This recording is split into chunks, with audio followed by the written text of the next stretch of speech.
On करिए।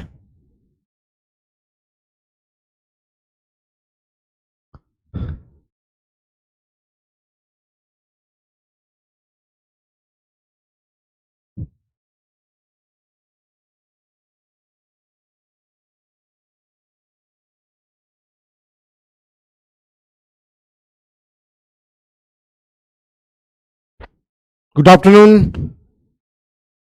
So I hope all of you have seen the papers, and all the questions was very known to us. It's a very easy and simple question, at least. But whenever we see the content, how you will write this content, that matters a lot. Arrangement of the entire answering is very important. So here is the first question that we wish to discuss. I would like to prefer that the difficulty level of this question was moderate, right? And content wise also, everybody know everything, whatever we need to write in this, whatever you need to write this, anything related to the question paper. So first question before you, this is the original copy, and we have made it a typed question for better visibility. So here, analyze the importance of the Ashokan inscription for reconstructing the Mauryan Empire. Fine, it's a good thing. 150 words, very short answering you need to do.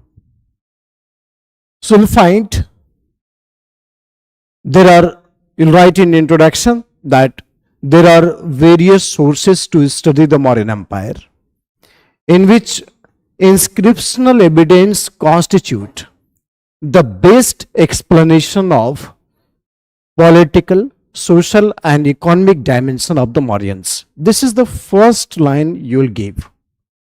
Inscriptional evidence is the most authentic source of explanation because it bears many things related to the name of the Mauryan Empire, name of the Mauryan rulers, and the policies of the Mauryan king. Fine. So these are the things you will write in the introductory part. Right. The best example of best source of explanation is the inscriptional evidence. Okay. Then understand this part.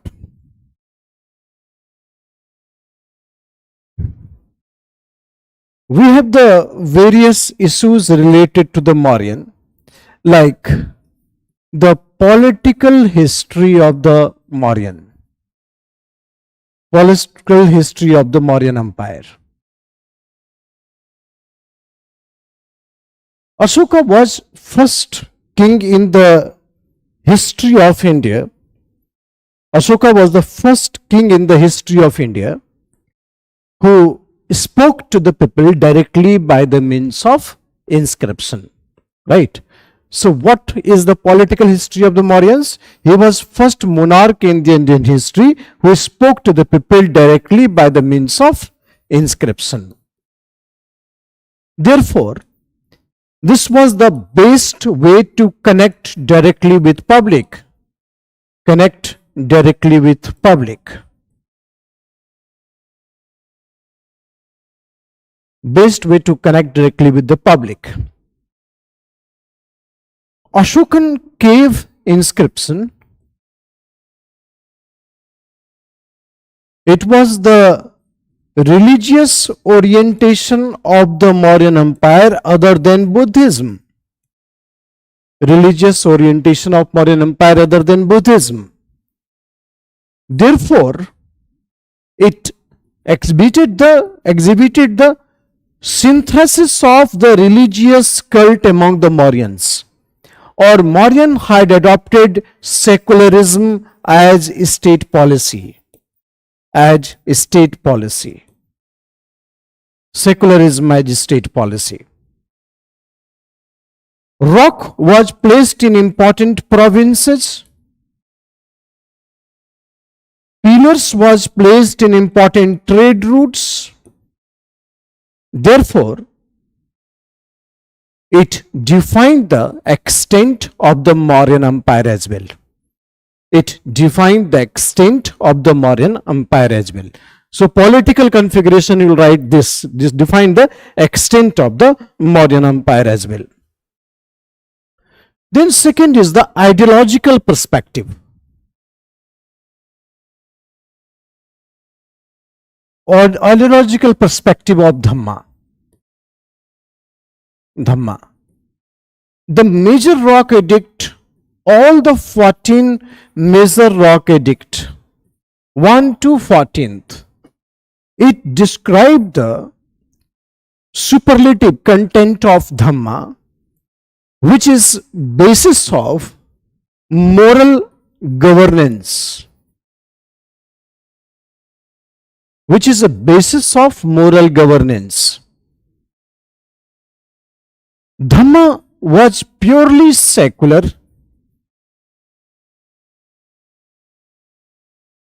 It was fundamental right and fundamental duties. It was moral code of conduct.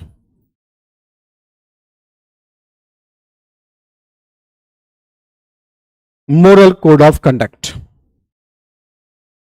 So ideological factors we derive from Dhamma. Ideological factors we derive from Dhamma. Next, we will write that the most valuable information is the Major Rock Edict 13th. Major Rock Edict 13, this is the longest inscription written by Ashoka, longest, in which we understand the devastation of Kalinga War, devastation of Kalinga War, extent of Mauryan Empire, extent of Mauryan Empire, Ashoka's foreign relations, all the things you can see in the whatever we have studied in the Mauryan political configurations. Okay, so all these factors we see. So Ashoka guide the Dhamma Vijay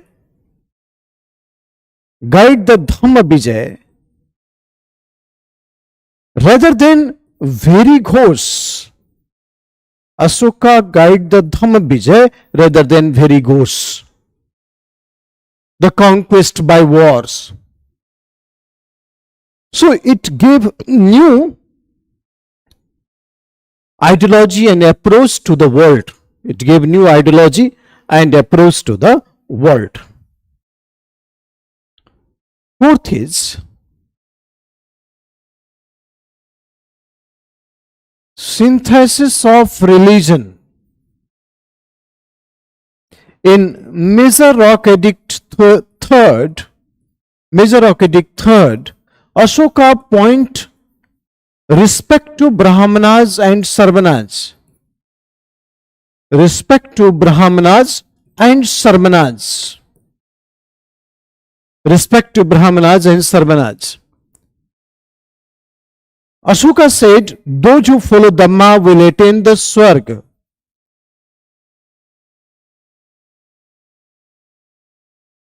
Therefore, in personal faith, Mauryans were great supporter of Buddhism, but as well as state affairs are concerned, Mauryans were totally secular in nature.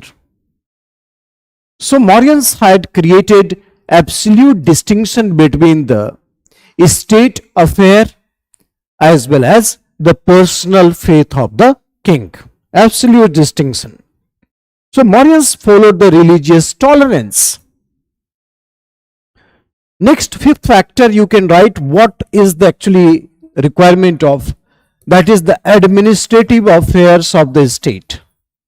Administrative affairs of the state. So administrative affairs of the state, you'll find many officers described in the Pillar Edict, Yukta, Pradeshika, Rajuk. These were very important affairs. These were the important officers to carry forward the Mauryan state. These were the important officers carry forward the Mauryan state. Dhamma Mahamatra was appointed. Dhamma Mahamatra was appointed to spread the policy of Dhamma. Therefore, state was totally bound under the moral governance. State was totally bound under moral governance. Then next we'll find that all the judicial system and the punishment was found in the inscription along with the welfare policy of the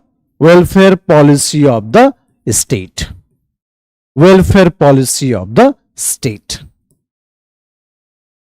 So judicial punishment along with the welfare policy of the state, that is also found described in Dhammas.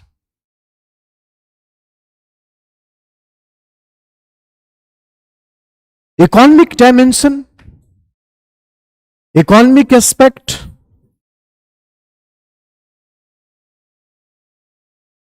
There is a description of trade route,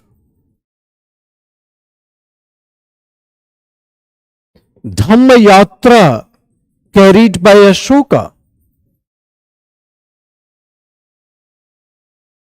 revenue administration,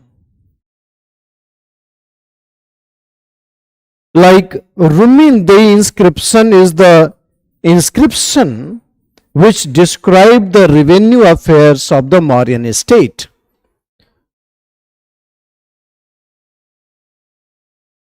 Ashoka went to Ruminde and described the revenue affairs of the Mauryan state. State had surplus economy.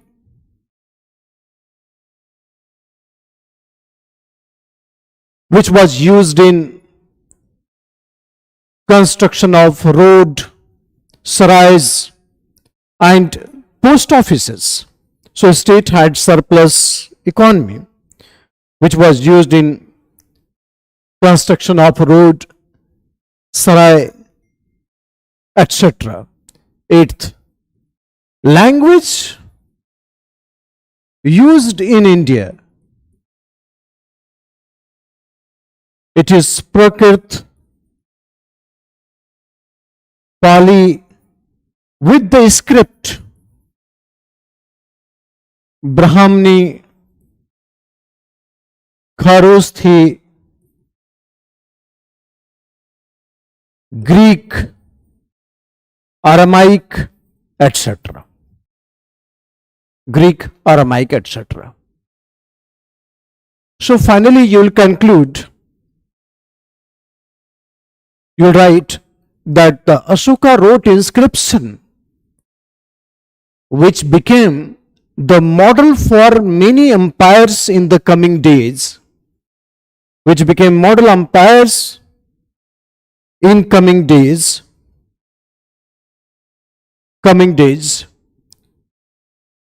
by which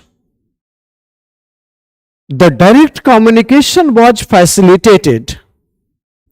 Direct communication was facilitated between king and the subject. Between king and the subject.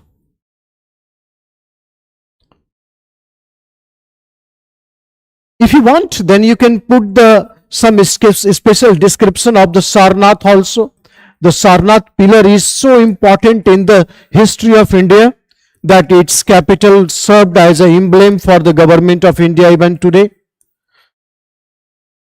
Right? So that you can put here. The one important issue was that you can put the Sarnath. Fine. So this is how the importance of the Mauryan Ashokan inscription for reconstructing the Mauryan history. Everything that we study in the Mauryan Empire, it's only 150 words question. So lots of words we can put.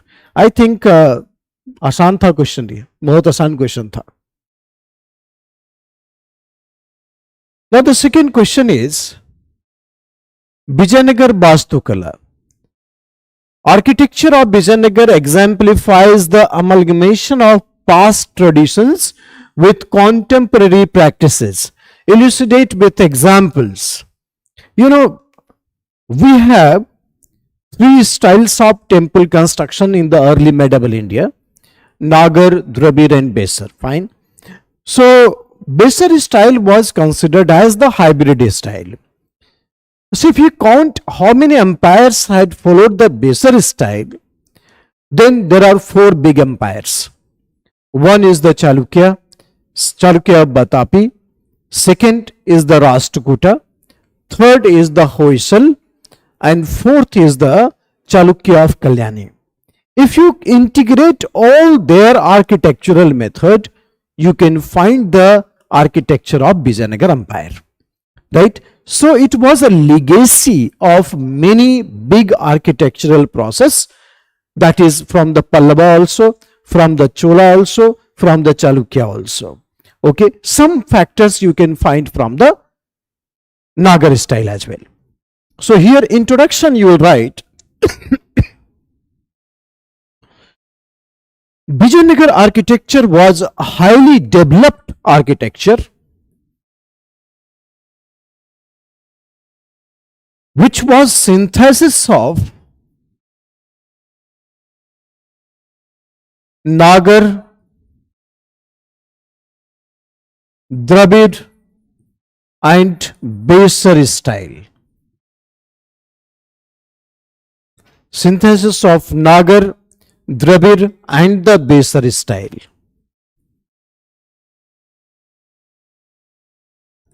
Most dominant style was the Besar. Style was Besar, which was evolved over the period of time. Most dominant style was Besar, which was evolved over the period of time. Over the period of time.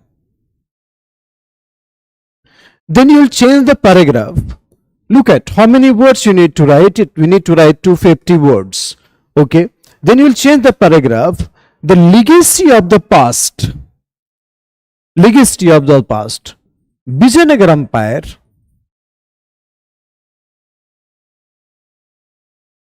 had very developed material culture.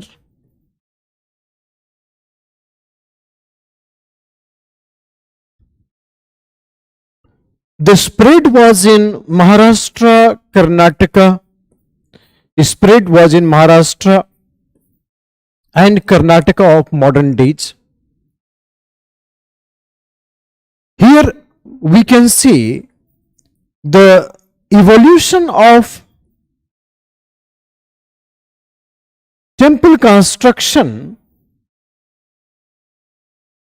Evolution of temple construction is started by Chalukyas. Is started by Chalukyas.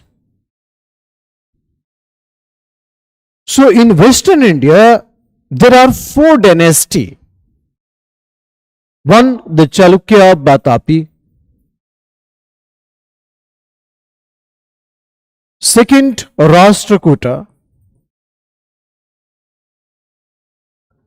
Third, Chalukya of Kalyani.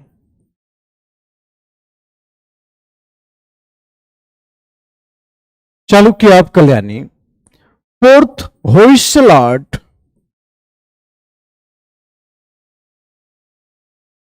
All these had expression in the Vijayanagar architecture. All these had Chalukya of Batapi, Rashtrakuta, Chalukya of Kalyani, Hoysala. All these are the expression of the Vijayanagar architecture. Vijayanagar architecture.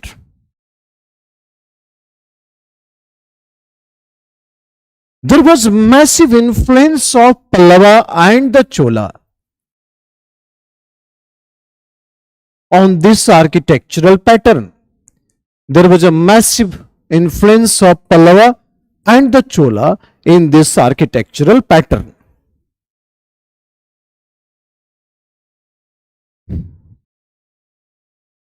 In this architectural pattern. Hoysala architecture developed in 13th century.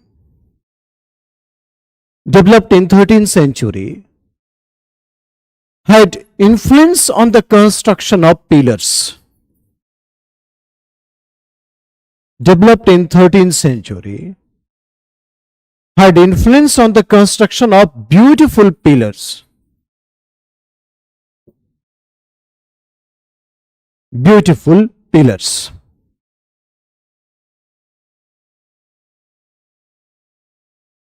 There was construction of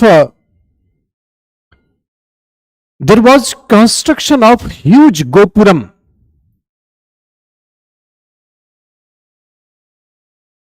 There was construction of huge gopuram which was highly developed.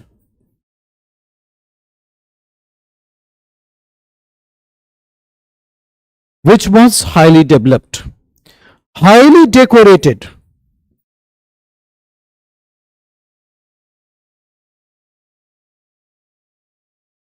Highly developed, highly decorated, highly preserved, highly preserved.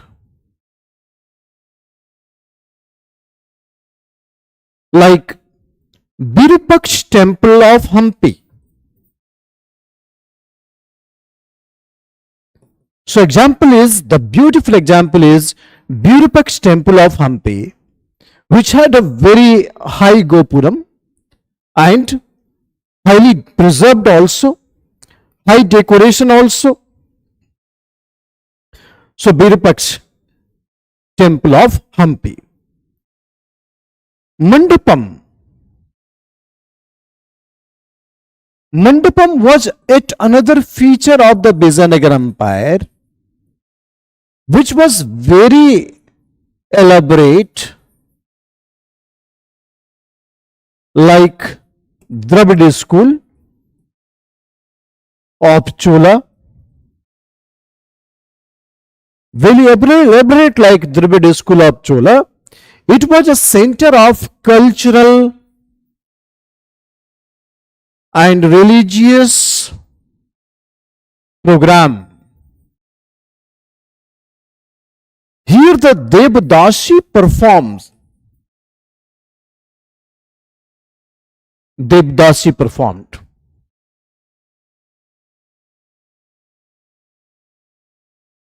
Like Vitthal Swami temple or Hajra Swami temple. Right. Vitthal Swami temple and Hajra Swami temple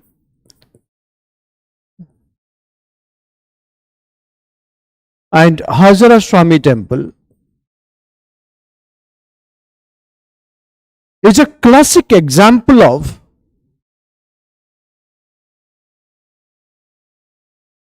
big Kalyan Mandapam. Classic example of big Kalyan Mandapam.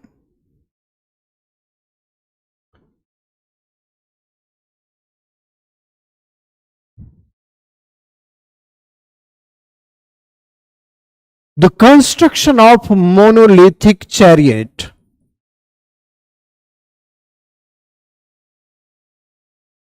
was another feature of Vitthal Swami temple.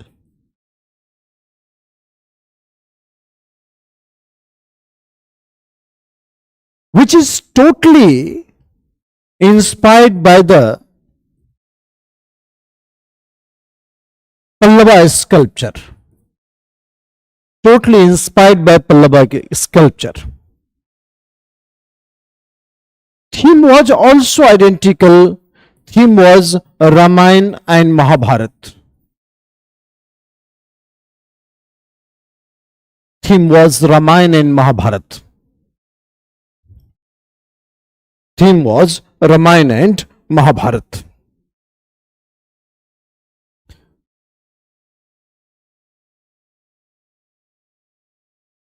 Many secular buildings like palace, musical pillar, administrative buildings, market complex had very developed architectural dimension of the Vijayanagara Empire. Okay, elephants, Lotus Mahal,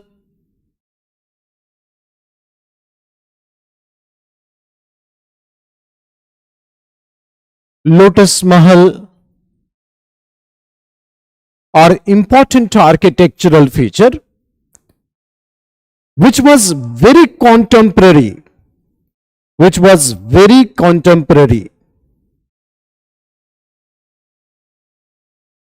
very contemporary. Rulers of the Vijayanagara had built large canal system.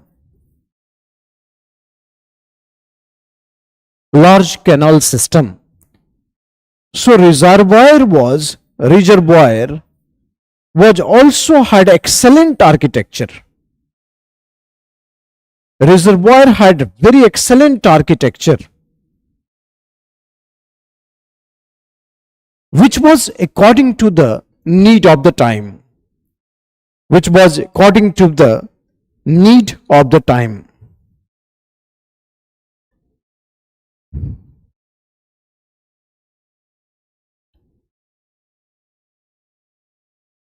Krishnadev Rai, he contributed mostly, particularly in the Hazra Swami temple and the Birupaksh temple.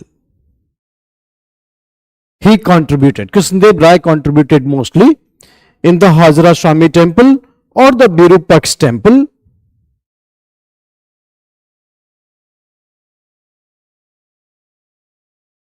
Not only the traditional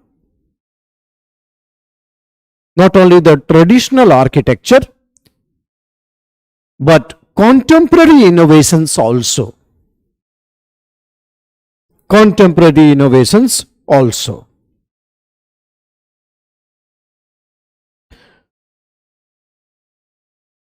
So lastly, you will conclude. You will write in conclusion that Vijayanagara Empire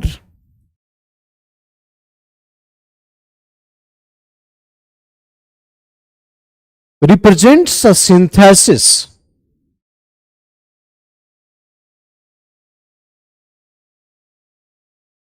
and continuity of architectural things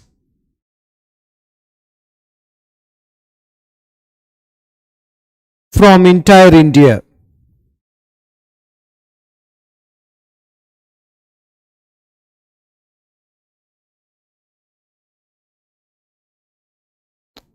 It had a flavor of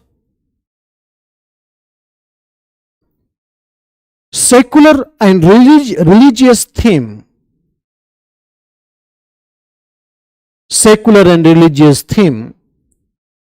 Which guided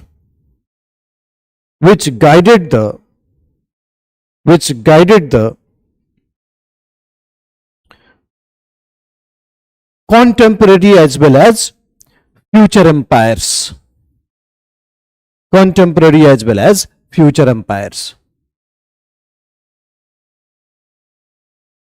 Third question, it is related to the modern India. Discuss the impact of Macaulay's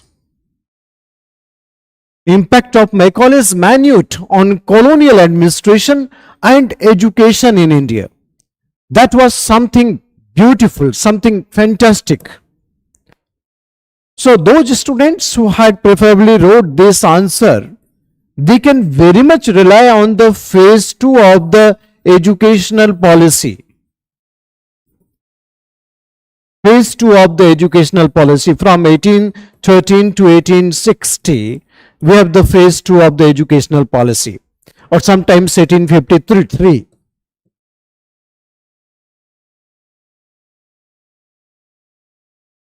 So in introduction, you'll write that after the Charter Act of 1813 and recommendation of Charles Grant, after the Charter Act of 1813 and the recommendation of Charles Grant, the modern education system started in India. Modern education system started in India with the agency like the government, that is East India Company, Indian intellectuals, and Christian missionaries. Christian missionaries. Since you have to write only in 150 words, so this introduction is enough. After the Charter Act of 1813, under the Charles Grant provision to have a separate budget, the modern education system started in India, and with the agency like the government, Christian missionaries, and the Indian intellectuals. Indian intellectuals. Okay, then you will start talking about there were many fundamental problems. There were many fundamental problems in beginning of the modern education system. Anglicist and Orientalist,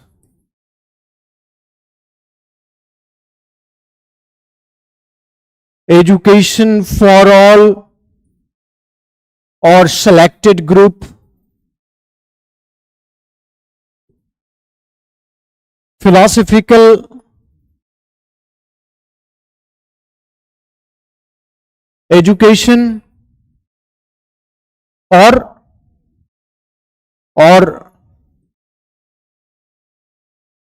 modern scientific education, philosophical education or modern scientific education, etc. Modern philosophical education or modern scientific education, etc. etc.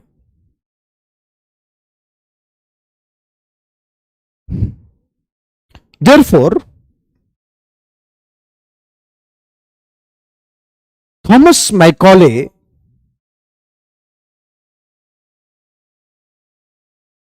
was appointed by Lord William Bentinck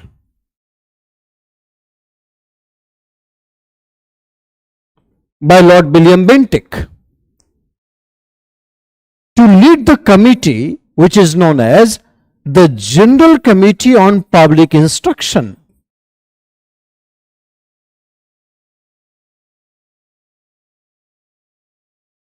General Committee on Public Instruction.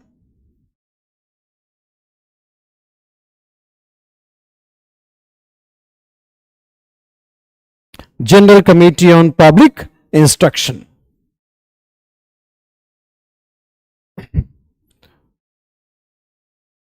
General Committee on Public Instruction. So therefore,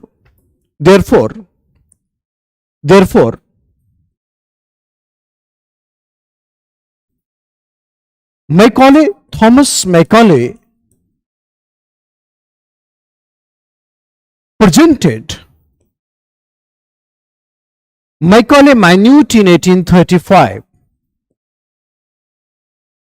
Macaulay Minute in 1835. And under this minute, he recommended the English education and infiltration theory. He recommended the English education and downward filtration theory.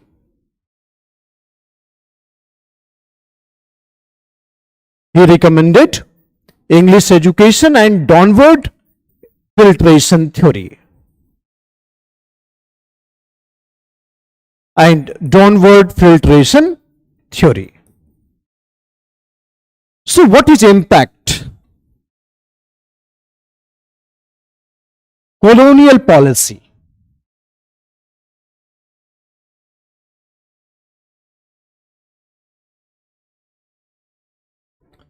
By introducing English, British wanted to create the brown Englishman. British wanted to create the brown Englishman in order to have the acceptability of the British rule. In order to have acceptability of the British rule.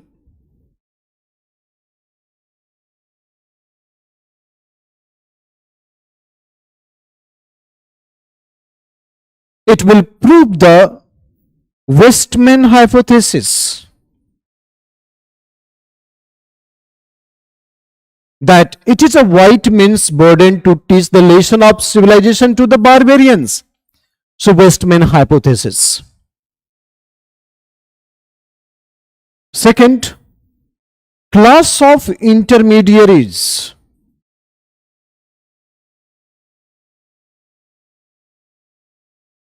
Means British wanted to create an English educated elite class. English educated elite class.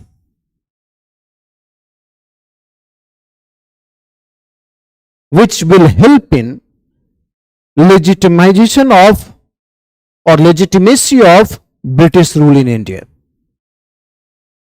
It will help in legitimacy of British rule in India. Third, cultural impact.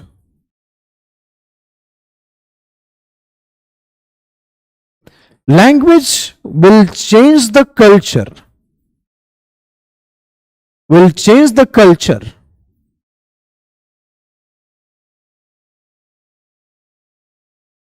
So it will create market for British industrial product. Market for British industrial product.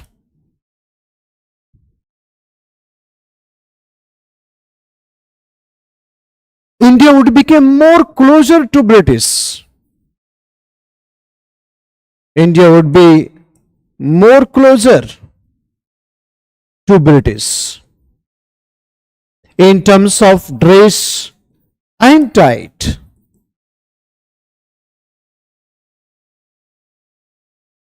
More closer to British in terms of dress and diet. Fourth, linguistic coherence.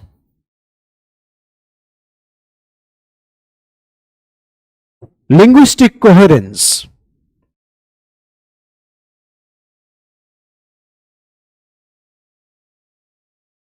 Means it will help in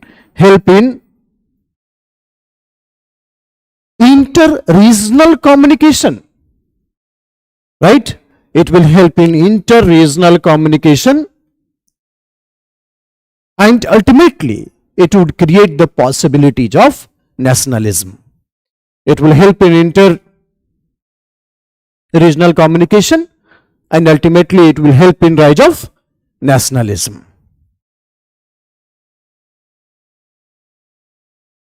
It will help in rise of nationalism. it will help in rise of nationalism.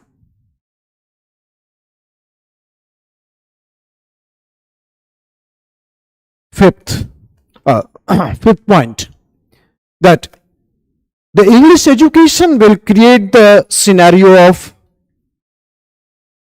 Western learning. Scenario of Western learning, philosophy, scientific temperament,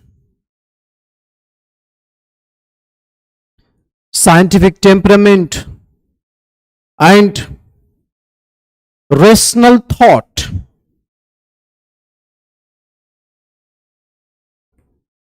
Rational thought. Modern scientific learning.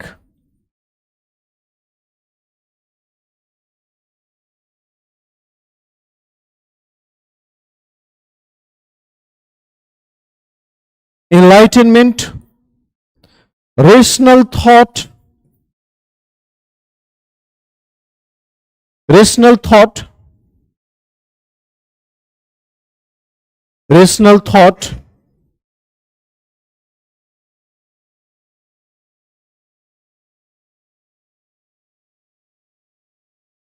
scientific learning. Okay, so modern scientific learning. Sixth, the comprehensive model of Indian education system. Comprehensive model of Indian education system. Indian education system. That is the Wood's dispatch.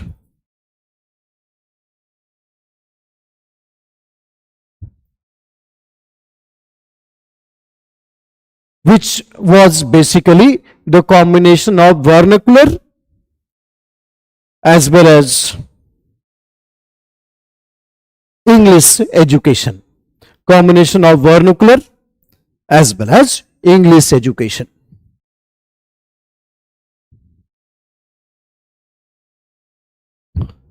Seventh, rise of intellectual class.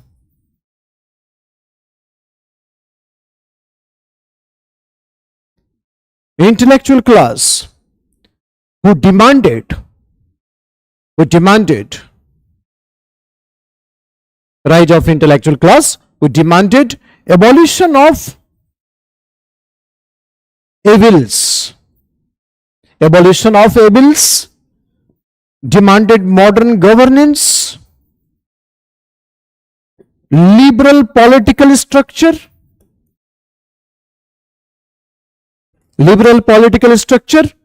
and ultimately the social reform. Ultimately the social reform.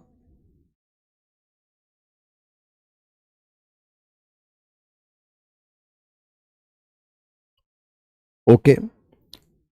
Publication of newspaper,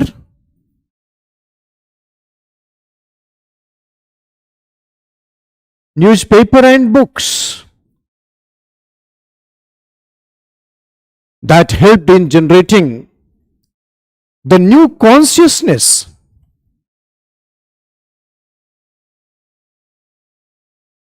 That helped in generating the new consciousness.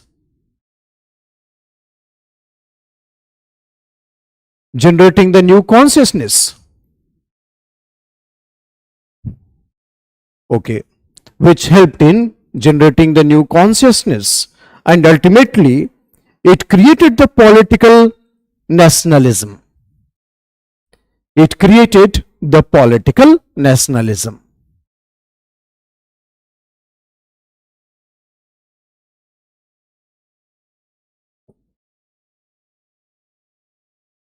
So finally, you'll conclude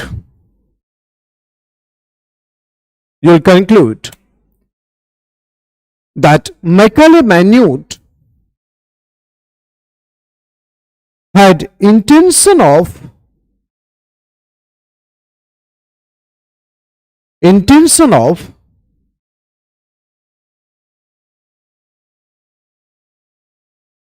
cultural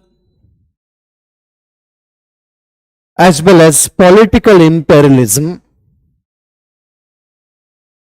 but at the same time,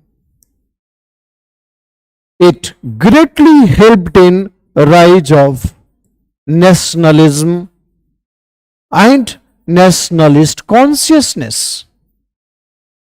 Rise of nationalism and nationalist consciousness. Okay, so this question was basically the question of 150 words. So you can minimize while writing many of the things that you can generate. The significance of this question was from Gandhi. The significance of the Gandhian movements lay in the masses they mobilized. Elucidate. Okay. So I think those students who understood the STS model of the Gandhi, true struggle model, they can answer much better. True struggle model, they can answer much better. So here, the STS model of the Gandhi, what actually it determine? STS model, it determine what? That one is the struggle, second is truce, and third again is struggle. So in between two movements, non-cooperation movement, civil disobedience movement, quit India movement, in between these two movements there is a period of truce. And during the truce, Gandhi's sole objective was to mobilize the masses. To mobilize the masses.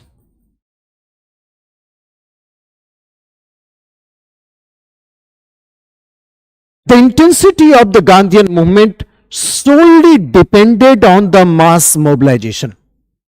Intensity of the Gandhian movement solely depended on the mass mobilization. Okay, then you start this thing in introduction. You start these things in introduction. That who are the masses which got mobilized by Gandhi? Peasant and labor constitute the major constituent of the mass movement of the Gandhi. After Champaran and Khera movement, Gandhi successfully integrated the peasant in Indian national movement. After Ahmedabad and the Bardoli Satyagraha, Gandhi successfully integrated labor. Gandhi successfully integrated labor. Then women. Women remained integral part of the movement of the Gandhi since non-cooperation movement. Since non-cooperation movement. Like Annie Besant,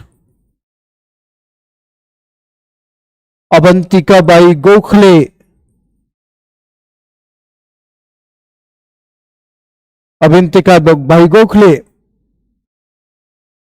Kamla Chattopadhyay,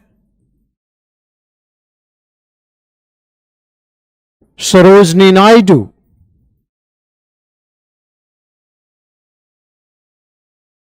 they were very active in the salt satyagraha. They were very active in the salt satyagraha. They were very active in the salt satyagraha. Then you'll find Zamindar in civil disobedience movement, capitalist in non-cooperation movement and civil disobedience movement, students remained in the forefront of the movement since the beginning of non-cooperation movement, but the climax was Quit India movement. climax was Quit India movement.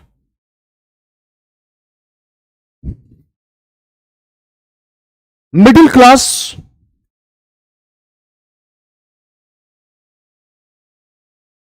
remained absent in non-cooperation movement, but in CDM and Quit India movement, the participation was highest.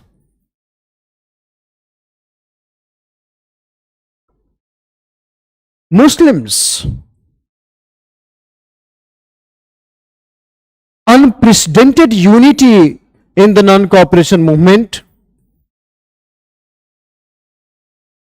unprecedented unity during the non-cooperation movement, but during the CDM and Quit India movement,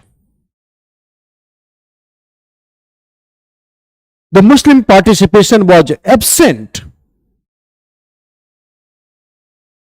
However, there was no communal violence or the opposition of any movement. In Quit India movement, Muslims gave shelter to the rebellions. Shelter to the rebellions. Therefore, Gandhiji's strength was the fundamental of the mass mobilization, which actually created a very strong impact in the national movement. Gandhi successfully integrated tribals also by integrating the forest satyagraha and no revenue campaign. Many tribal leaders like Alluri Sitaram Raju,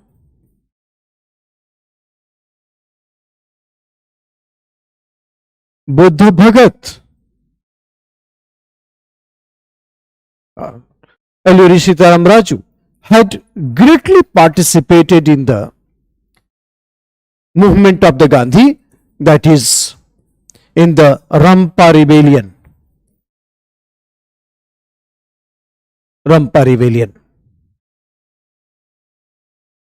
okay, उसके बाद आप paragraph change करेंगे. You right here that Gandhi launch 3 mass movement.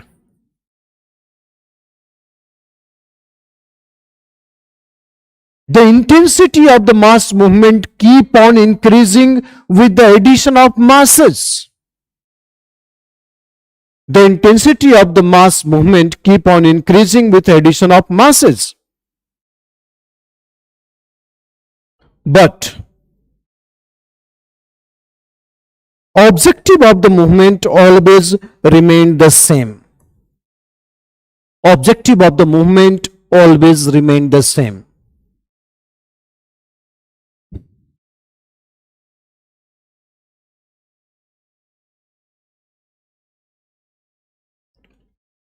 The mass participation was not due to agenda, but democratization of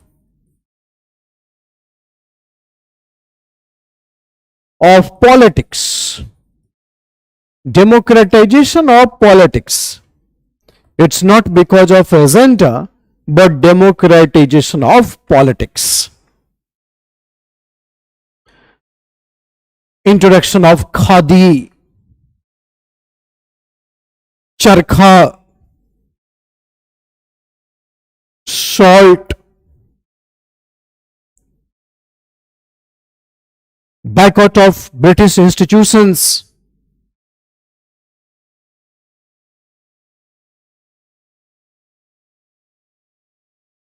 it had mobilized a lot the peoples living in villages. Peoples living in villages. Gandhi successfully infused the meaning of Swaraj and Swadeshi among the people of India. Gandhi successfully infused the meaning of Swaraj and Swadeshi among the people of India.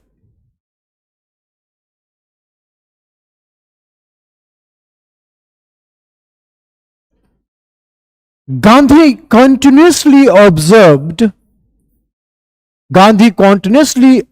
war of position to challenge the British legitimacy. Challenge the British legitimacy. This is another important point. Gandhi continuously checked the war of position to challenge the British legitimacy in India. British legitimacy in India. In 1942, Gandhi was convinced that war of position is in favor of Indians. War of position is in favor of Indians, and therefore he started the Quit India movement, that is India minus Britishers. India minus Britishers.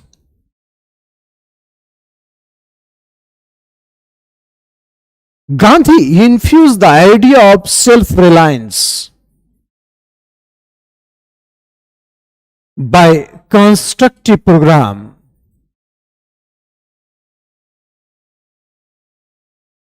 Gandhi infused the idea of self-reliance on constructive program, which greatly helped in mass mobilization.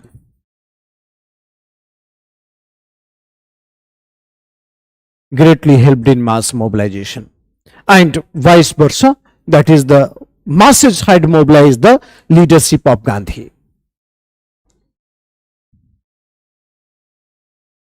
So conclusion, you'll write that Gandhi transformed the elite national movement. Conclusion, you'll write that Gandhi transformed the elite national movement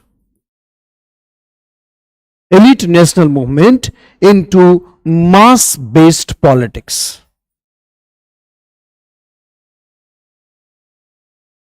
Mass-based politics.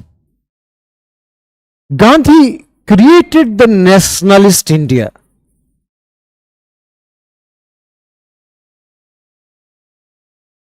Gandhian philosophy became the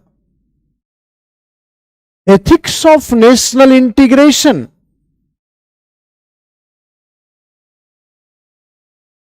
Ethics of national integration. Gandhian philosophy became ethics of national integration. And ultimately, after independence,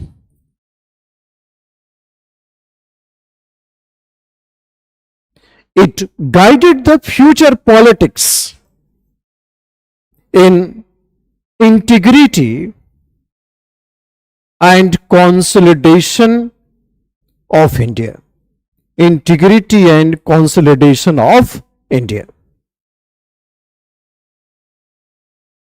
which guided the future politics in integrity and consolidation of India. Anyway, this question, the fifth question, linguistic reorganization of Indian states was driven by the people's pressure from below. Right? 250 words. So, the linguistic reorganization of Indian states was driven by popular pressure from below. That is that we have to comment. Very simple question is that initially Congress understood that India would be a multilingual country. So we don't need to have the one language. Indian National Congress arranged all its unit on the basis of language. 1917 Andhra Congress and 1918 the Sindhi Congress was formed. 1920 Nagpur session, 1928 Nehru report also pleaded the same thing, that is what is called the mass mobilization. Also pleaded the same thing, that is called mass mobilization. Okay. So under this policy, there is something which we need to define. So after independence, there was demand for the linguistic reorganization on various corners. It was the people's demand. Even the SK Dhar committee had accepted. Even the JBP committee had understood that there is an intense demand by the public, but they preferred not to accept it. Right? So here you'll write that the linguistic reorganization of the states was first demanded during the Home Ruling movement. Home Ruling movement.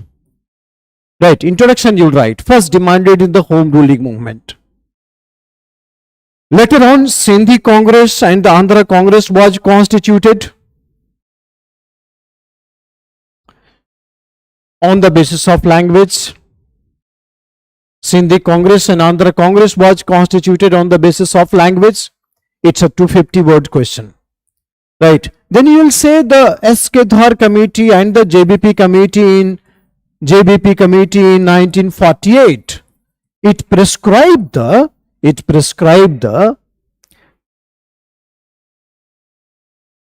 acceptance of the people's demand, but suggested not to accept it.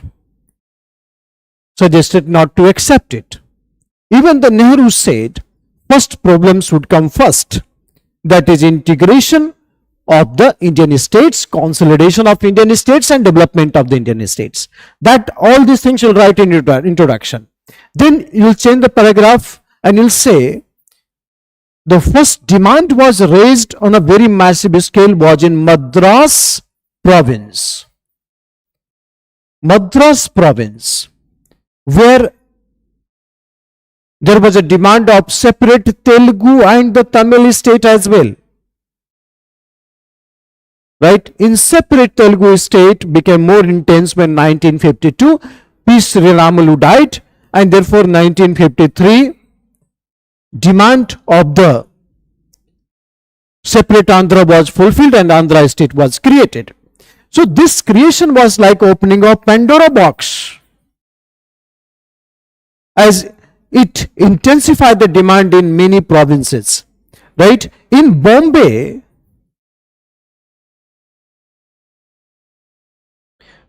the people's movement was actually presented by Maha Gujarat movement and Sanjukt Maharashtra movement. Shankara Chauhan and others. Sanjukt Maharashtra movement. Okay. So this demand was virtually ended with the Bombay Reorganization Act.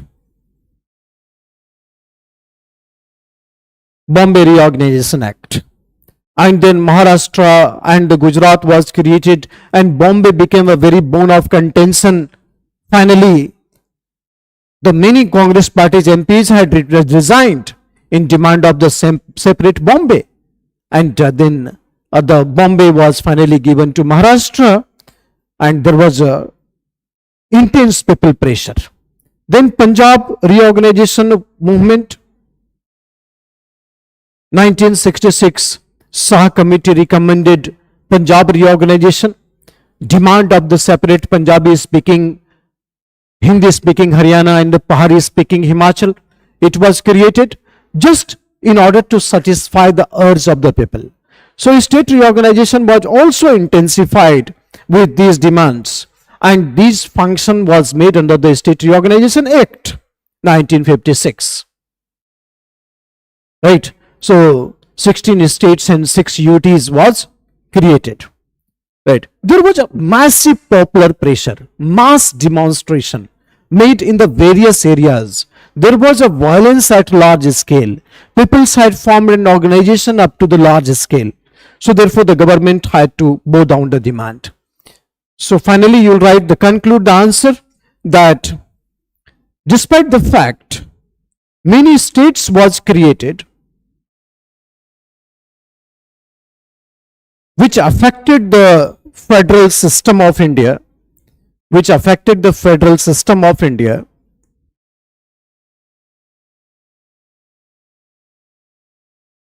but it became more political rather than administrative and economic consideration. It became more political rather than administrative and economic consideration. And then finally you said there are demands of the regional states, many like Bidar, like Mithranchal, like Bodos, etc. So that is how you can frame the answer, or you can frame the answer. Then the last question is related to the, I think that question should go to the economy, or the model of planned economy was adopted in India to address the regional imbalances left behind by the colonial rule. So the colonial legacy was highly exploitative. Colonial legacy was intended to develop the industrial and the communication revolution in the areas where the British was getting the maximum benefit. So during the British rule, there was a massive regional imbalances was created.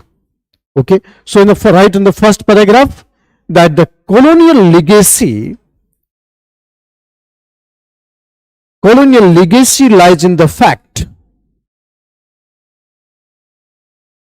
from where the British would get maximum exploitation.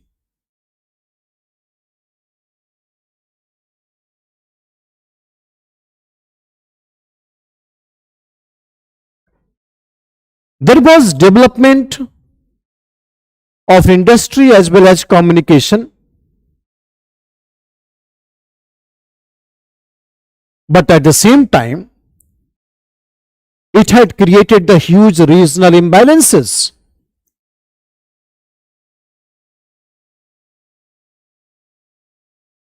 Huge regional imbalances.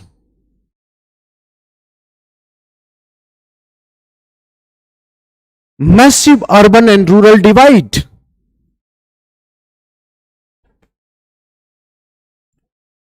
Urban and rural divide. However,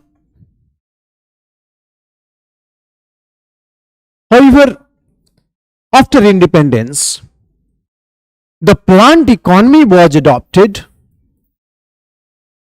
to fulfill the gap of regional imbalances. To fulfill the gap in regional imbalances. So here, public investment in the rural areas,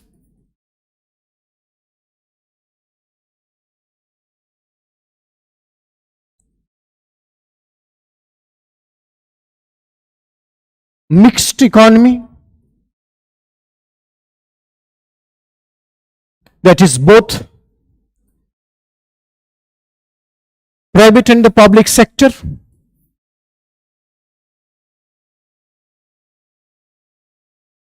socialist pattern,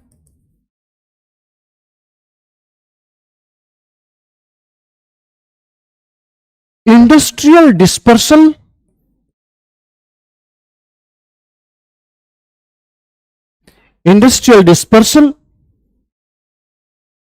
that is development of heavy industries, Bokaro, Bhilai, Raurkela, Durgapur, massive industry, huge industry was developed during this period. Bokaro, Bhilai, with the help of Russia, Durgapur, UK, Raurkela, Germany was developed. Next, agriculture was given the top priority, and according to fertility of the soil, areas of green revolution was adopted. Areas of green revolution was adopted. So planned economic development had started thereafter. Separate tribal plan and tribal sub-plan was made by the government with the approach of integration.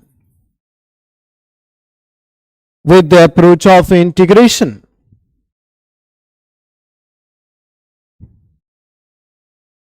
With the approach of integration. Infrastructural development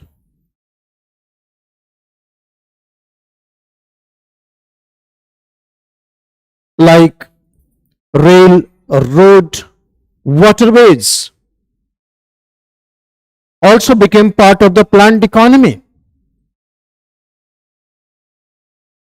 Also became part of the planned economy.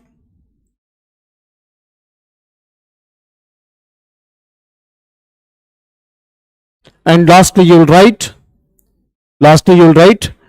that the fundamental of economic development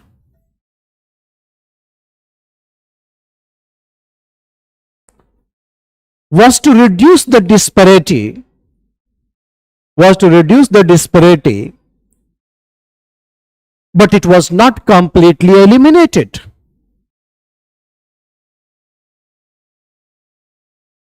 It was not completely eliminated.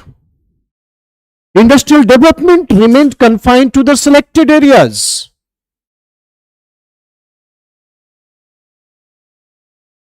Industrial development confined to the selected areas. Green Revolution had created the agricultural imbalances. Agricultural imbalances. It increased the inter-regional inequality.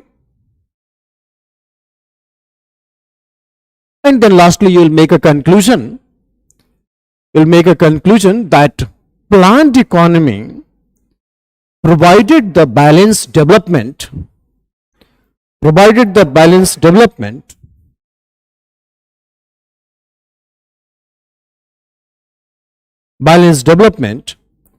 but its major contribution was yet to decide.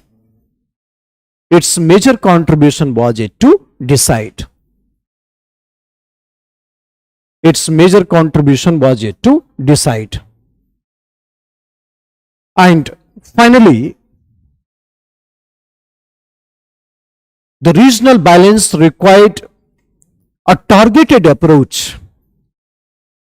So the government of India had started the rural-centric developmental program, and it had somehow created the regional consciousness, rural consciousness, and that ultimately will prove the planned economy much better and more significant. That's how you conclude this entire answer. Okay, so these are the 6 questions that we have, and these 6 questions related to your mains this year. So okay, that's all for the day. Good luck. Try in other ways and find out the ways how to achieve your objective of interview. That's all.